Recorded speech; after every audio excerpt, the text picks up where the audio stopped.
अस्सलाम वालेकुम everyone, welcome back to my channel. आज है फ्राइडे और मैंने व्लॉगिंग स्टार्ट की है सुबह मॉर्निंग 7 बजे से। आज का दिन थोड़ा सा डिफ़िकल्ट लग रहा था मुझे सुबह से ही, क्योंकि मेरा फजर की नमाज़ मिस हो गई और नमाज़ मिस होती तो मेरा मूड बहुत ऑफ रहता है। और सिर्फ नमाज ही मिस नहीं हुई, फवाज़ की बस भी मिस हो गई। लेकिन मुझे बहुत अच्छा लगा जब फवाज़ उठने के बाद अब मेरी हेल्प करने में बिज़ी हो गए।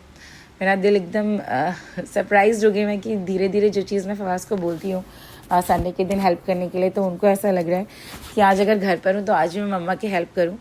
लेकिन जब मैंने आपसे जो बात कही थी कि जब आप धीरे धीरे कोई चीज़ उनके बिहेवियर में इनकलकेट करते हैं तो वो किसी ना किसी दिन वो उनकी हैबिट बन जाती है। तो अच्छा, पिछले कुछ दिनों से फवाज़ मुझसे पिज़्ज़ा खाने की ज़िद कर रहे थे, तो मैंने उनसे कहा कि ठीक है, मैं फ्राइडे को आप जब स्कूल से आएंगे तो मैं पिज़्ज़ा बना दूँगी। लेकिन क्योंकि बस मिस हो गई तो फिर अब कोई और ऑप्शन नहीं था, तो मैंने ऑलरेडी डो रेडी कर दिया था पिज़्ज़ा का और कॉर्न स्टीम कर दिए। दिन फवाज़ ज़िद करने लगे कि वो ख़ुद पिज़्ज़ा बनाएंगे। मैं काफ़ी इमोशनल हो गई कि मेरा मूड देखकर फवाज़ कह रहे हैं mama I will help you in making pizza. अब फवाज़ अक्सर मुझे देखते हैं पिज़्ज़ा बनाते हुए, लेकिन मैं उनके हाल पर तो उनको नहीं छोड़ सकती थी, तो मैं पूरा गाइड करती जा रही थी। मैंने ओवन प्री हीट पर रखा और फवाज़ पिज़्ज़ा डो रेडी करने लगे। आटा मैंने बना कर दिया था डो के लिए, तो बस उसको उनको रोल ऑन करना था। वो हाथ से उसको बैलेंस कर रहे हैं। बच्चे अगर छोटे छोटे कामों में इंटरेस्ट लेते हैं ना, तो आप कभी उन्हें रोकें ना। वो चाहे कोई भी काम हो, कुकिंग हो, गार्डनिंग हो, आप उन्हें करने दें, क्योंकि उससे उनका इंटरेस्ट बिल्ड होता है, उनमें कॉन्फिडेंस आता है। ये होममेड पिज़्ज़ा सॉस है जो मैंने बनाया था। बस उसको फवाज़ को स्प्रेड करना था, तो वो उसे पूरे पिज़्ज़ा डो में स्प्रेड कर रहे हैं और साथ साथ वो खाते भी जा रहे हैं, जो सही नहीं है। मैं उनको करेक्ट करी हूँ कि आप ऐसे खाएंगे ना तो आप किसी को शेयर नहीं कर सकते। तो वो बस बचपना है, उसको मैं कुछ नहीं कर सकती थी। लेकिन हाँ, मेरा काम था सिखाना, तो मैंने उनको बताया कि खाना बनाते वक्त टेस्ट नहीं करते। मोज़रेला ग्रेटेड चीज़ है, तो वो बस मैंने फवाज़ को दिया, उसको कितना डालना है क्वांटिटी में। फवाज़ ने उसको पूरे पिज़्ज़ा बेस पे स्प्रेड कर दिया। उनको ये चीज़ बहुत अच्छी लग रही थी कि पिज़्ज़ा में अगर चीज़ ओवरलोडेड हो तो वो पिज़्ज़ा फिर फेवरेट पिज़्ज़ा बन जाता है बच्चों का। तो बस जितनी चीज़ डालो उतनी कम थी। पिज़्ज़ा में चीज़ डालने के बाद वो उसके कॉर्नर्स को फोल्ड करें, जिससे वो चीज़ जो है मेल्ट होके बाहर ना आए, और जब वो उसके साइडर्स में से जब खाएं तो वो भी चीज़ी हो। तो वो उसको कवर कर रहे हैं। फवाज़ को सिर्फ स्वीट कॉर्न पसंद है टॉपिंग्स में, तो उन्होंने पूरा एक स्वीट कॉर्न के स्प्रेड कर दिया पूरा पिज़्ज़ा के ऊपर। लेकिन मैंने उनसे काफ़ी रिक्वेस्ट की कि थोड़ी सी एक साइड छोड़ दीजिए जिस तरफ मैं अपनी वेजिटेबल्स भी डाल दूँ, तो वो एग्री हो गए। एंड देखिए कौन आया हमारे घर, आरिज़ और अलीशा। जब उन्होंने देखा कि फवाज़ पिज़्ज़ा बना रहे हैं तो उनको भी बहुत इंटरेस्ट आ गया कुकिंग में, तो वो लोग फवाज़ की हेल्प करने आ गए। लेकिन पिज़्ज़ा ऑलमोस्ट रेडी था, बस अपनी अपनी टॉपिंग्स चूज़ करके उनको डालनी थी। तो आरिज़ को भी फेवरेट स्वीट कॉर्न है। बच्चों को तो वेजिटेबल खिलाना एक चैलेंज है, तो मैं तो सोची थी पिज़्ज़ा के बहाने एटलीस्ट एक कैप्सिकम खा लेंगे, पर ऐसा पॉसिबल हुआ नहीं। फिर मैंने फवाज़ से रिक्वेस्ट की एटलीस्ट मेरे लिए भी एडिबल बना दो, इसमें थोड़ी सी वेजिस डाल दो, क्योंकि बिना कैप्सिकम के मुझे पिज़्ज़ा पसंद नहीं है। तो उन्होंने एक छोटा सा एरिया दिया मुझे। कैप्सिकम मैंने ये कट करके फ्रीज़ कर दी थी, मैं यूजुअली फ्रीज़ कर देती हूँ। तो जब भी मुझे बेल पेपर ऑफ़र में मिलती है, मोस्टली ये वीकेंड पे ऑफ़र में ही रहती है, तो मैं लेके उसके डाइस बना के फ्रीज़र में रख देती हूँ, तो वो काफ़ी टाइम तक चलती है। अगर आप नॉर्मल फ्रिज में रखो तो वो बहुत जल्दी ख़राब हो जाती है।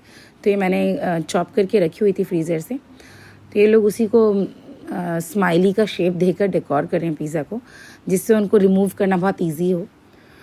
और इस तरह इन्होंने अपने इस मोमेंट को एंजॉय किया। और पिज़्ज़ा बनाते बनाते मैंने फवाज़ को फ्रैक्शन इंट्रोड्यूस कर दिया यहाँ पर, 1/4 क्वार्टर। तो थोड़ा सा एक ब्रीफ इंट्रोडक्शन दिया मैंने इसके बारे में, और उनको अभी आगे क्लासेस में स्टार्ट भी होने वाला है मैथ्स में।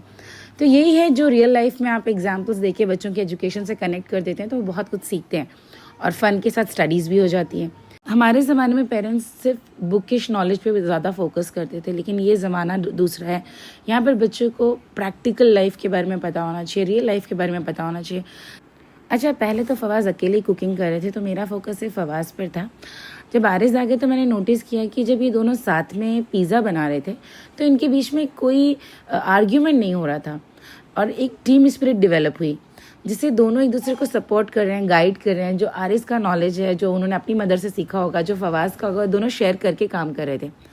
अल्हम्दुलिल्लाह माशाल्लाह हमारा पिज़्ज़ा रेडी होकर टेबल पर आ गया है, और मैंने उन दोनों को चैलेंज किया है कि आप क्वार्टर और हाफ में मुझे पिज़्ज़ा कट करके दिखाएं, जो दोनों ने मुझे करके दिखाया।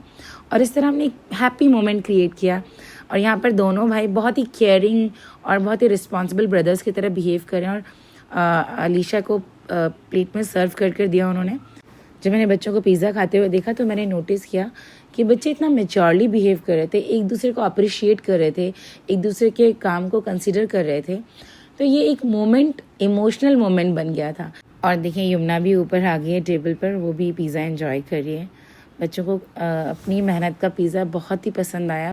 दानिश पिज़्ज़ा बिल्कुल शौक से नहीं खाते, लेकिन क्योंकि बेटे ने बनाया था तो वो बहुत इंसिस्ट करने पर एक स्लाइस खाने के लिए रेडी हो गए। उनको बहुत पसंद आया पिज़्ज़ा खाने के बाद बच्चे अपने अपने खेल में लग गए। अब पढ़ाई का कोई प्रेशर नहीं है, स्कूल भी नहीं गए थे, समर वेकेशन स्टार्ट होने वाली हैं।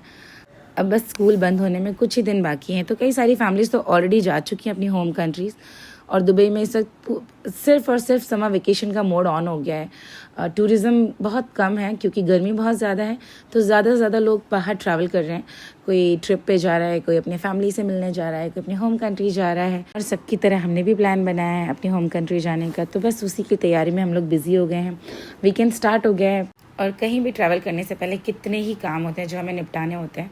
तो बस मुझे वही प्लानिंग करनी थी, मुझे क्या लेके जाना है। तभी अलीशा मेरे पास आई। मेरे पास ड्रॉर में एक मेहंदी का कोन रखा हुआ था जो उसे मिल गया।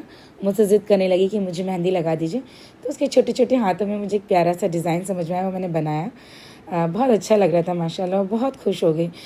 ये छोटी छोटी चीज़ें हैं जो बच्चों को बहुत खुश कर देती हैं। और मुझे भी अपना बचपन याद आ गया कि कैसे हम लोग ईद के पहले या कभी भी गांव जाने से पहले अपने हाथों में मेहंदी लगाते थे।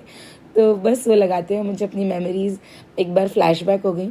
अब शाम के 4 बज गए थे, तो हमने सोचा चलो फिर अब जो शॉपिंग करने जाना है तो फिर हम निकल जाते हैं, नहीं तो काफ़ी लेट हो जाएगा। आने के बाद बच्चों को सेटल डाउन करने में बहुत टाइम लग जाता है। खैर हम वहाँ से रेडी होके घर से निकलते हैं तो सीधे हम गए दुबई सिलिकॉन सेंट्रल।